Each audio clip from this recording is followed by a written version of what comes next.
The sky was clear over New York when the first ship appeared. It did not fall from the stars like a meteor or scream through the sky like a fighter jet. It just showed up, silent, massive, dark. People looked up. Some screamed. Some filmed it on their phones. Some thought it was a prank. It was not a prank. Within minutes, the world knew. The president was pulled from a meeting. Generals in every major country stared at the same image on their screens. A ship, miles wide, floating over the Pacific Ocean. No flags. No markings. No sign of friend or foe. Radio silence. Then, a voice. It came through every radio, every TV, every phone. Calm, smooth, and speaking perfect English. We are the Zyren. Concord, we come in peace. We ask for contact. The world held its breath. In Colorado, Jason Kelly was teaching a group of teens how to fly small planes. He used to be a fighter pilot, but that was years ago. Now he wore a faded jacket and a tired smile. He stopped mid-sentence when his phone buzzed, then his tablet, and the radio in the hangar. He turned on the TV. Everyone was talking about the same thing. Aliens. He watched the footage. The ship hovered. Like a shadow over the ocean? You think it's real? One of the kids asked. Jason didn't answer. He just stared. In Washington, the president sat in a war room with generals, scientists. We have no idea what it is. One general said, but it's big. It's fast. They said they come in peace, another said. They could be lying. The president said, or they could be telling the truth, a woman in a lab coat said. She was Dr. Lila Cruz, a neuroscientist who had spent years studying how the brain reacts to danger. We don't know what they want, the president said. They asked for contact, Lila said. That's not common. Most stories say aliens either attack or ignore us, so what do? There was a long silence. We talked to them, the president said. The next day, a small team was chosen. It's not soldiers, not politicians, but people who could think fast. Among them was Jason. He got the call while fixing his old truck. Mr. Kelly, the voice said, this is the Pentagon. We need you to come in. For what? You'll find out when you get here. 2 hours later, he was on a plane to Washington. Lila was already there. She met Jason in a small room filled with maps and screens. You're the pilot, she said. You're the scientist. They shook hands. They told me you were good. Under pressure, she said. I survived a few crashes, Jason said. Good. We might need that. The meeting was short. The Zyren Concord wanted to talk. Face to face, they had landed a small shuttle in Nevada. A team would go to meet them. Jason and Lila were on the list. Why me? Jason asked. You're used to flying into the unknown, someone said. I was hoping that part of my life was over, he said. It's not, Lila said. They flew to Nevada in a military jet. The sky was red with sunset when they landed. The shuttle was already there. It looked like a black stone, dropped from the sky. No windows, no doors, just group of soldiers stood guard. Jason looked at the thing and felt small. You ever seen anything like this? He asked. No, Lila said. Me neither. Then the ship opened, not with a hiss or a bang, just split down the middle. From inside came light, soft blue, and then they stepped out. The aliens were tall, taller than any human, there. Skin was smooth and gray. Their eyes were large, black and calm. They wore simple suits. No weapons, no tools, just presence. One of them stepped forward. Its voice came through a small device on its chest. We greet you, people of Earth. Come in peace. The leader of the human team stepped forward. We greet you as well, he said. We would like to learn about your species, the alien said. Okay, the leader said. We request a test. A test. Yes, a test of your reflexes. And coordination. Everyone looked at each other. Why? To understand your kind, the alien said. To know if you are ready. Ready for what? The alien did not answer. Back in Washington, the president watched the footage. They want to test us? He asked. One of his advisors said. Like lab rats? Maybe, or maybe they're serious. What kind of test? Hand-eye coordination, reaction time, decision-making. And if we pass, we might get to join something bigger. And if we fail, we stay small. The president looked at the screen. Let them test us. The next day, Jason and Lila were in a lab, not a normal one. This one was built by the aliens. It looked like a game room. There were screens, joysticks, buttons, and chairs that moved as Zyran scientists stood nearby. You will sit, it said, and you will react. Jason sat down. A screen lit up in front of him. Shapes flashed. Lights blinked. He was told to press buttons as fast as he could. He did. His hands flew. He didn't think. When it was over, the alien looked. At the numbers, this is fast, it said. I used to fly jets, Jason said. Your reflexes are better than any species we have tested, the alien said. Double quotes. Really? Yes. You react. Too fast. Yes, it should not be possible. Alila looked at the data. We evolved under stress, she said. We had to react fast to survive. Interesting, the alien said. So, did we pass? Jason asked. You surprised us, the alien said. Is that a yes? Perhaps. Jason leaned back. Good. I hate tests. The results were sent back to the main ship. The Zyran Council watched the data. They are fast. One said, too fast. Another said, they are not like the others. A third said, should we trust them? No. But we must learn more. That night, Jason and Leela sat outside the alien lab. The stars were bright. You think they're going to test us again? Jason asked. Probably, Leela said. I hope it's not math. Me too. They were quiet for a moment. No, Jason said. I used to think the world was boring now. Now I think we're just waiting for something to happen. And it did. Yeah. They looked up at the sky. The alien ship was still there, watching, waiting. The next morning, the aliens came back. They didn't announce themselves or ask permission. They just showed up at the lab where Jason and Lila had been tested. This time, there were more of them. 5 tall figures walked into the room there. Movements smooth and precise. One of them stepped forward. It was taller than the others, with a faint glow around its head. We have reviewed your results, it said. They are unexpected. Unexpected how? Faster than machines, faster than logic suggests is possible. That's good, right? Jason said. It depends, the alien said.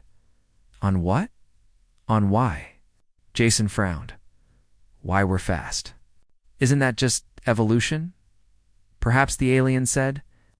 But evolution does not explain everything. Lila leaned forward. What do you mean? Your reflexes are not just physical. They're mental, emotional, chaotic. Yes. Unpredictable, random, yet effective. You make it sound like a bad thing, Jason said. Not bad. Unusual. The aliens set up a new test. This one wasn't about pressing buttons or following lights. It was a simulation, a large screen.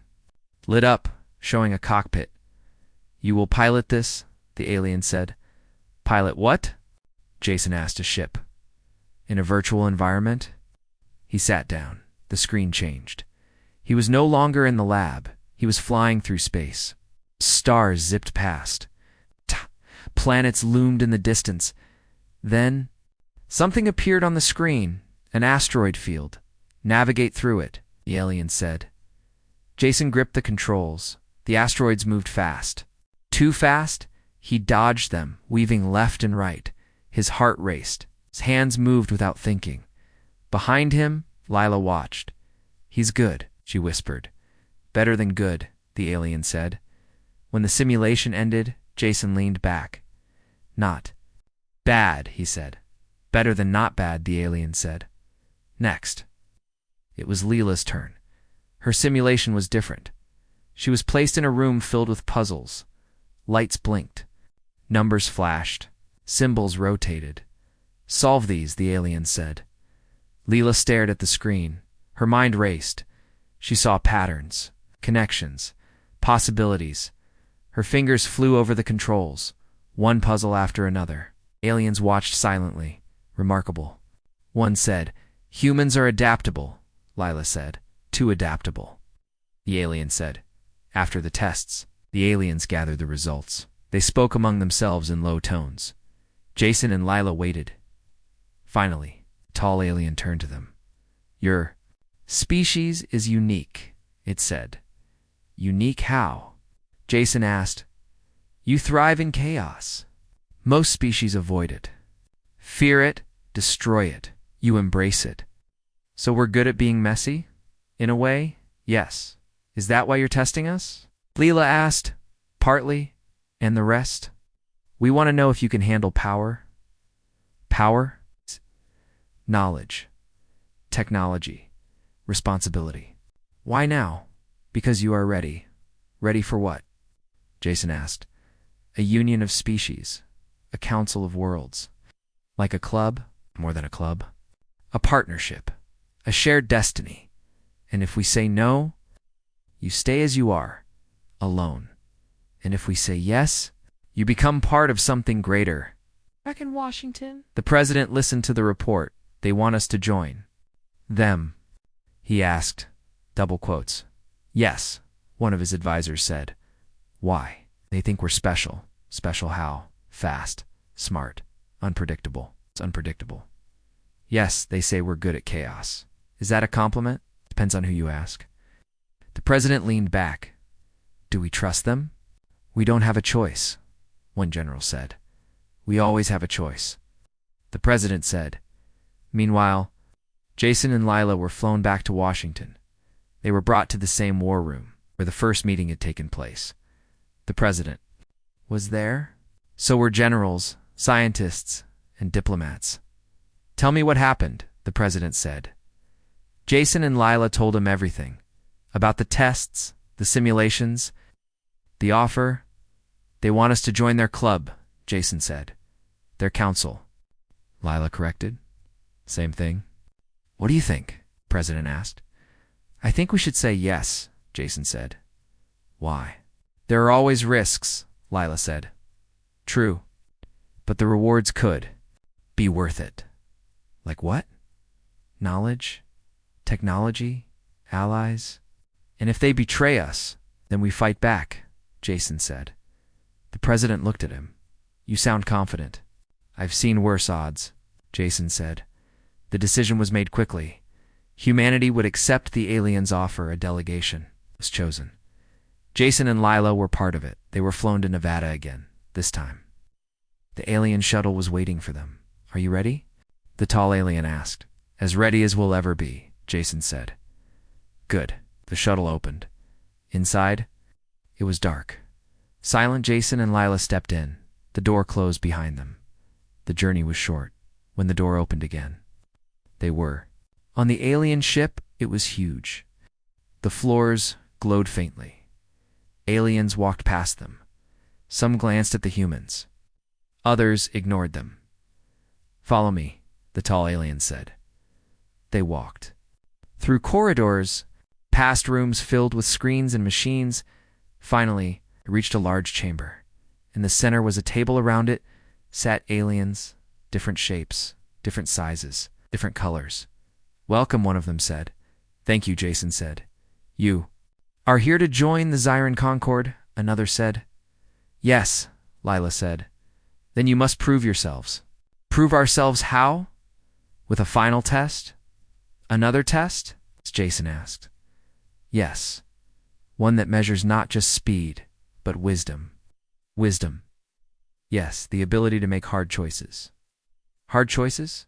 Choices that matter?" The test was simple. A screen showed a battlefield. Soldiers fought. Ow. Bombs exploded. Civilians ran. "Save as many as you can," the alien said. Jason and Lila stood side by side. Their hands hovered over the controls. "Ready?" Jason asked. "Ready," Lila said. The simulation began. Bullets flew. Smoke filled the air. Jason focused on the soldiers. Lila focused on the civilians. They worked together. One saved lives. The other one battles. When it was over, The aliens watched them. Impressive. One said, better than most. Another said, better than all. The tall alien said. Does that mean we passed? Jason asked. Yes, the alien said. So, now what? Now you join us. Later, Jason and Lila stood on a balcony overlooking the alien ship. Stars filled the sky. Can you believe this? Jason asked. Not really, Lila said. Me neither. Do you think we made the right choice? Yeah. They looked at the stars. The future felt big and scary, but also exciting. The aliens called it the Crucible. It was a test unlike anything Jason or Lila had faced before. They were taken to a large room filled with screens, buttons, and strange machines. The air buzzed with energy. This will measure not just your reflexes, the tall alien said, but your ability to adapt. Jason glanced at Lila. She looked calm, but he could see the tension in her eyes. Ready? The alien asked. As ready as we'll ever be, Jason said. The tall alien nodded. Double quotes begin. The room changed. One moment they were standing on solid ground. The next, they were surrounded by fire. Flames licked at their feet. Smoke filled the air. What's happening? Jason shouted. It's a simulation, Lila yelled back. A voice boomed from nowhere. Your task is simple. Survive. Survive, that was all they had to do. But surviving wasn't easy. The flames grew hotter, the smoke thicker. Jason spotted a door on the far side of the room over there, shouted. He grabbed Lila's hand and ran. The floor beneath them cracked and split. They jumped over gaps, dodged falling debris. Finally, they reached the door. Jason pulled it open. Inside was another room. This one was cold, icy. Their breath turned to vapor. Now what? Jason asked. Keep moving, Lila said. They pushed forward. The ice cracked under their feet. They slipped and slid, but they didn't fall then. Something new appeared. Robots, small, sleek, and fast. What are those? Jason asked. Targets, Lila said. Targets? Yes. Destroy them. Jason looked around. No weapons. Nothing to fight with. How? Improvise. Lila picked up a chunk of ice and threw it at one of the robots. It shattered on impact. The robot stopped moving. Good idea, Jason said. He grabbed another piece of ice and followed her lead. They worked together, smashing robots as they moved. When the last one fell, the room shifted again. This time, they were in a forest. Trees towered above them. Birds chirped. Sunlight filtered through the leaves. It felt peaceful. Too peaceful. Something's wrong, Lila said. You think? Jason asked before she could answer. The ground shook. A massive creature emerged from the trees. It looked like a mix between a bear and a dragon. Its eyes glowed red. Its claws gleamed. Run. Trees fell. Jason spotted a river ahead. Jump, he yelled. They leaped into the water just as the creature pounced. It missed. Then by inches, they swam to the other side. The creature roared again, but it didn't follow. Safe. Jason asked. For now, Lila said. The simulation ended abruptly. The forest disappeared. They were back in the room with the aliens. The tall alien stepped forward. You performed well. We almost died. Jason said, but you did not. That is what matters. Why all the tests? Lila asked. To understand you. To see if you are ready. Ready for what? To join us fully? Fully, yes. As equals? Equals? Yes. You have proven yourselves. Capable. Capable of what? Of thriving in chaos? Of making hard choices? Of adapting? So now what? Now you learn? Learn what? Everything. The aliens took them to a new part of the ship. This area was different, brighter, cleaner. There were rooms filled with books, screens, holograms. This is our library, the tall alien said. Library, Jason asked. Yes, a place of knowledge, and we get access to it. Yes, but only if you prove worthy. More. Tests? No. More learning. Learning what? About us. About the universe. About yourselves. Jason and Leela looked at each other. Sounds intense. Leela said. The days that followed were a blur. Jason and Leela spent hours studying. They learned about alien history, technology, culture. They learned how the Zyron Concord worked, how decisions were made, how species joined. They also learned about themselves. Humans are unique, one alien teacher said. Unique how? Jason asked. You are emotional, creative, chaotic?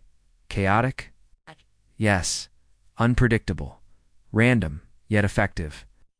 Is that why you tested us? Partly. And the rest? To see if you could handle power? Power? Yes. Knowledge. Responsibility, influence. Influence over what? Over everything. Meanwhile, back on Earth, people were talking. News of the aliens had spread. Some were excited. Others were scared. Protests broke out. We shouldn't trust them, some shouted. We should embrace them, others replied. The president addressed the nation. We are taking this step carefully, he said. We will not rush into anything, but we will not turn away either. On the alien ship, Jason and Lila continued their training. They met other aliens. Some were friendly, others were distant. One alien stood out. Its name was KORR-Tell. It was shorter than the others. Skin was pale blue. You are different, Cortell said to Jason. Different how? You question everything. Isn't that good? Most species do not. Why not? Because questions lead to doubt. And doubt leads to growth, Lila said. KORR-Tell looked at her. Perhaps. As the days passed, Jason and Lila grew closer to the aliens. They learned their languages, their customs. They even tried their food. Tastes like chicken. Jason said after eating something green and slimy. Not exactly, Lila said. Laughing, KORR-Tell watched them. You are strange, it said. Strange how? Jason asked. You? Laugh, you joke, even in serious moments. Life's too short not to, Jason said. KORR-Tell tilted its head. Perhaps you are right. One night, Jason and Lila stood on a balcony overlooking the stars. Can you believe this? Jason asked. Not really, Lila said. Me neither. Do you think we're ready for this? Ready or not, we're here. True. We're doing okay. Better than okay, Lila said. Yeah. He looked at the stars. The future felt big and scary, but also full of possibilities. The training grew harder. Jason and Leela spent long hours learning about the Zyron Concord. They studied maps of alien worlds, read about strange creatures, practiced using advanced tools. But it wasn't just about knowledge. The aliens wanted to see how they handled pressure. One day, Cortell led them to a new room. This will test your teamwork, it said. Teamwork? Jason asked. Yes, you must work together to solve a problem. What kind of problem? Lila asked. You will see. The door opened. Inside was a large maze. Walls stretched high into the air. Paths twisted and turned. Your goal is simple, Cortell said. Find the exit. Sounds easy, Jason said. It is not, Cortell replied. Why not? Because the maze changes how it shifts. It moves. It adapts to your actions.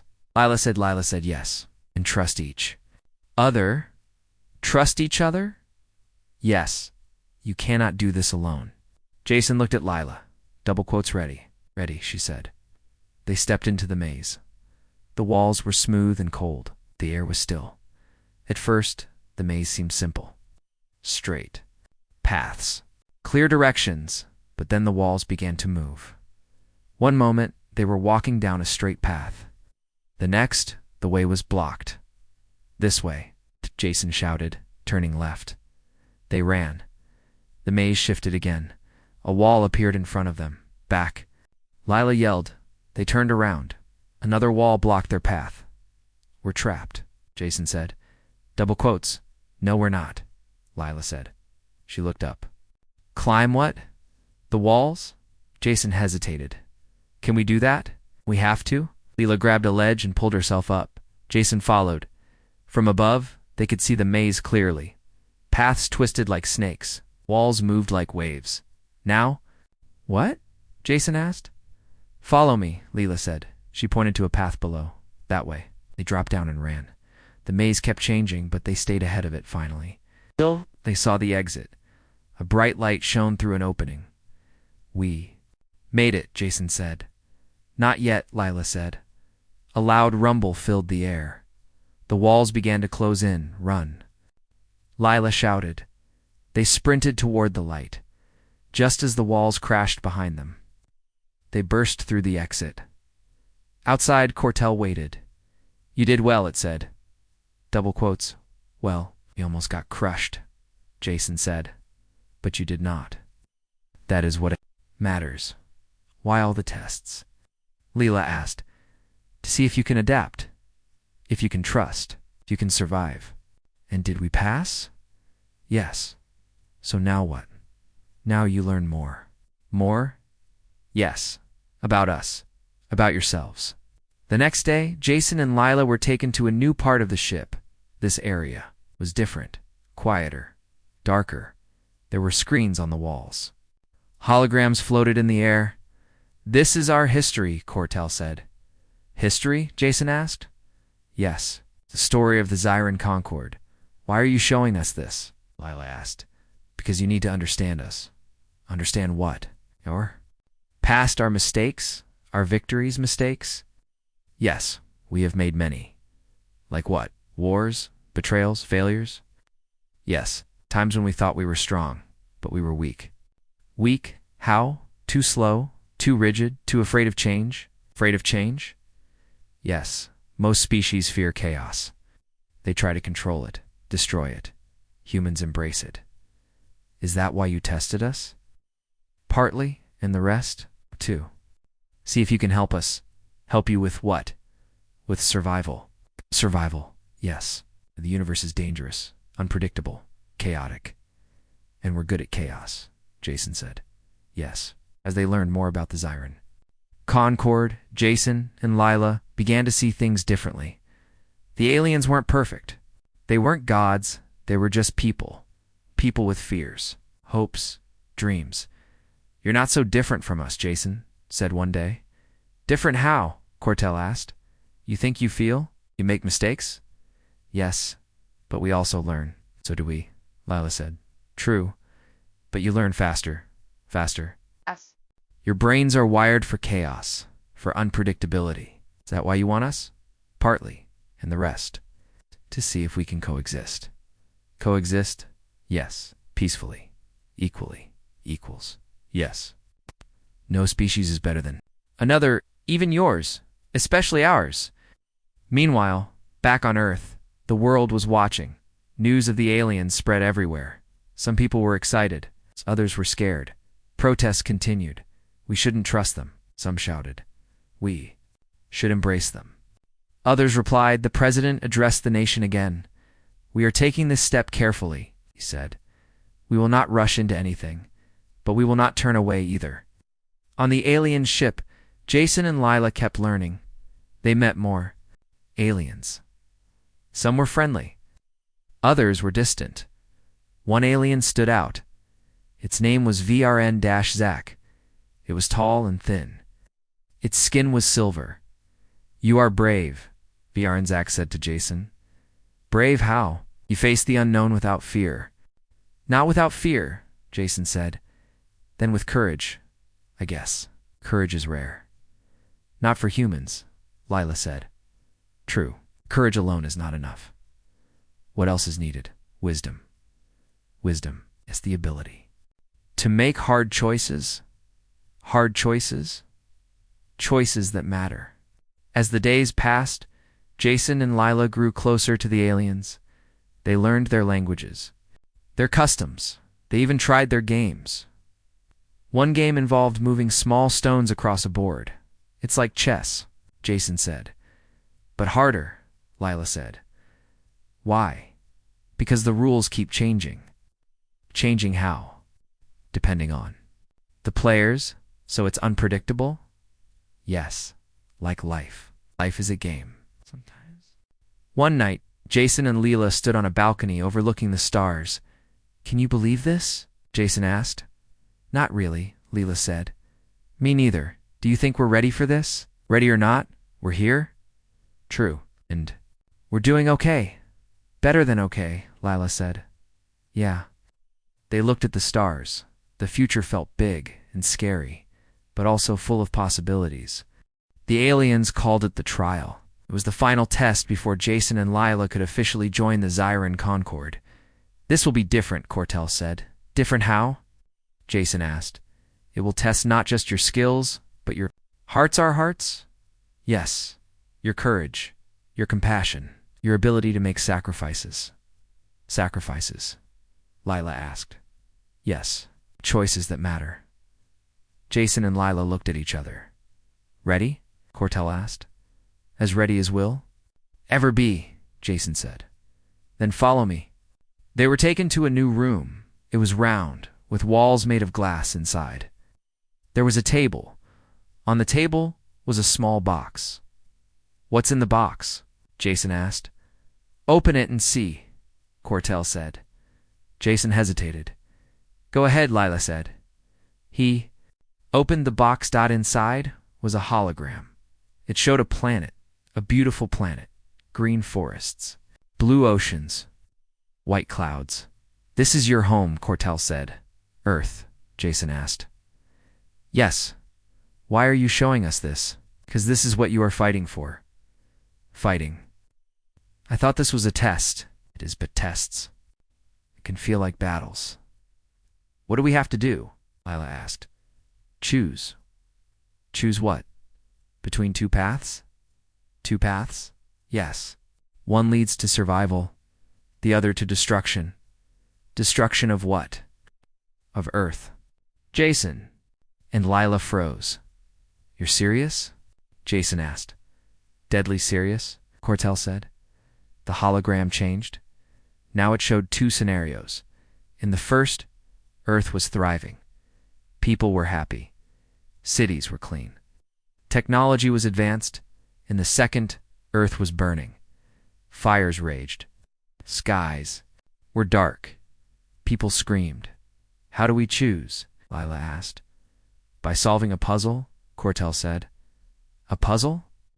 "Yes, a puzzle of morality." "Morality? Yes, right and wrong. And if we fail, Earth burns. No pressure." Jason muttered. The puzzle appeared on the walls. It was a grid, filled with symbols. Some glowed green. Others glowed red. "What do these mean?" Lila asked. "Green means life. Red means death," Cortel said. "So we pick green? Not so simple." "Why not?" "'Cause some greens lead to reds, and some reds lead to greens. So we have to think ahead." "Yes. And decide what matters most." "What matters most?" "That is for you to decide." Jason and Leela studied the grid. It was complex, overwhelming. "This feels impossible," Jason said. "Nothing's impossible," Leela said. "True, but this is close. Start with the greens," Leela said. "Okay." They began tracing paths. One led to prosperity, another to disaster. "This one looks good," Jason said. "But look where it ends," Lila said. Double quotes. "Oh, bad." "Try this one. It's led to peace, but at a cost." "What's the cost?" Jason asked. "Freedom, freedom." "No thanks." "Then try this one." They kept going. Each path had risks, rewards, consequences. Finally, they found one that seemed right. "This one," Lila said. "Are you sure?" Jason asked. "As sure as we can be?" "Then let's do it." They pressed their hands to the walls. The grid lit up. The hologram changed. Earth was thriving. Cities gleamed. Forests grew. People smiled. "You chose well," Cortel said. "We did, yes? You put life above all else? Isn't that obvious?" "To you, yes. Too many no. Why not?" "Because power often blinds." "Power? Yes. The ability to control, to dominate. And we didn't do that?" "No. You chose balance." "Balance. Yes, between freedom and safety." between chaos and order. Sounds like a good choice, Jason said. It is, Cortel said. After the trial, Jason and Lila were brought to a large chamber. It was filled with aliens. Different shapes, different sizes, different colors. The tall alien stepped forward. You have passed, it said. Passed what? Jason asked. All tests? All trials? So now what? Now you join us? Join you how? As equals? Equals? Yes, as members of the Zyran Concord. Members. Yes. With rights, responsibilities, influence. Over what? Over everything. Back on Earth, the world was waiting. News of the aliens spread faster than ever. Some people were hopeful. Others were angry. Protests continued. We shouldn't trust them, some shouted. We should embrace them. Others replied. The president addressed the nation again. We are taking this step carefully, he said. We will not rush into anything. But we will not turn away either. On the alien ship, Jason and Lila stood on a balcony overlooking the stars. Can you believe this? Jason asked. Not really, Lila said. Me neither. Do you think we're ready for this? Ready? Or not, we're here. True. And we're doing okay. Better than okay, Lila said. Yeah. They looked at the stars. The future felt big and scary, but also full of possibilities. The next morning, Jason and Lila were called to a meeting. It was held in a large room filled with aliens. Different species sat around a circular table. The tall alien stood at the center. Welcome, it said. Today, we decide your role. Our Role? Jason asked. Yes. What you will do for the Zyran Concord. What do you mean? Every member has a purpose, a job. It's like what? Some fight, some think, some build, and us. That is why we are here. The aliens began discussing. Their voices were low, calm, precise. Jason and Lila listened. Carefully. They're talking about us, Lila whispered. Yeah, Jason said. Do you think they'll make us soldiers? Maybe. Or diplomats? Or something else? Something else? Like scientists? Explorers? Explorers sound fun. True. Finally, the tall alien turned to them. We have decided, it said. Decided what? Jason asked. Your roles. And you will be ambassadors. Ambassadors? Yes. Representatives of humanity. To who? To other species. Why us? Because you understand chaos, balance, survival. Is that good? Very good. After the meeting, Cortel approached them. You did well, it said. Double quotes. Thanks, Jason said. What happens now? Lil asked. Now you train. Train for what? For diplomacy. Diplomacy, yes. How to speak. How to listen. How to negotiate. Negotiate. Yes. Peace. Trade alliances. Sounds important, Jason said. It is, Cortel said. The training was intense. Jason and Lila spent hours learning about other species, their languages, their customs, their fears. Every species is different, Cortel said. Different. How? Jason asked. Some value strength, others value wisdom. and us. You value both. How do we use that? By showing respect. Respect. Yes. Understanding. Patience. Patience isn't my strong suit, Jason said. Then you must learn. Okay. One day they were taken to a new part of the ship. This area was filled with screens, holograms, maps. This is our communication center, Cortel said. Communication center, Jason asked. Yes, where we talk to other worlds. Other worlds, yes. Planets, moons, stations. How many are there? Many, can we see them? Yes, Cortel pressed a button. A screen lit up. It showed a map of the galaxy. Dots blinked. Lines connected them. Each dot's a world, Cortel said. Wow, Jason said. Big, huh? What? Lila said. Very big, Cortel said. They learned more, Jason and Lila began to feel overwhelmed. There's so much to know, Jason said one night. True, Lila said. How do we keep up? By focusing on what matters. What matters? People, relationships, trust. Trust. Without trust, nothing works. Even with aliens, especially with aliens. Meanwhile, back on Earth, people were still talking. News of Jason and Lila spread everywhere. Some were proud, others were jealous. Protests continued. We shouldn't trust them, some shouted. We should embrace them. Others replied. President addressed the nation again. We are taking this step carefully, he said. We will not rush into anything, but we will not turn away either. On the alien ship, Jason and Lila kept learning. They met more aliens. Some were friendly. Others were distant. One alien stood out. Its name was Trel-Nok. It was short and round. Its skin was orange. You are curious? Trel-Nok said to Lila. Curious how? You ask questions? Isn't that good? Yes. But curiosity can lead to trouble. Trouble. Yes. When you ask too much. Too much. When you push too far. Push too far? Yes. When you challenge authority. Authority. Yes. Leaders. Rules aren't always right, Jason said. True. But breaking them can have consequences? Consequences? Yes. Risks? Risks we're willing to take, Lila said. Good. Then you will do well. As the days passed, Jason and Lila grew closer to the aliens. They learned their languages, their customs. They even tried their music. One song involved strange instruments. It sounds like wind chimes, Jason said. But deeper, Lila said. Why? Because it's alien. Alien music.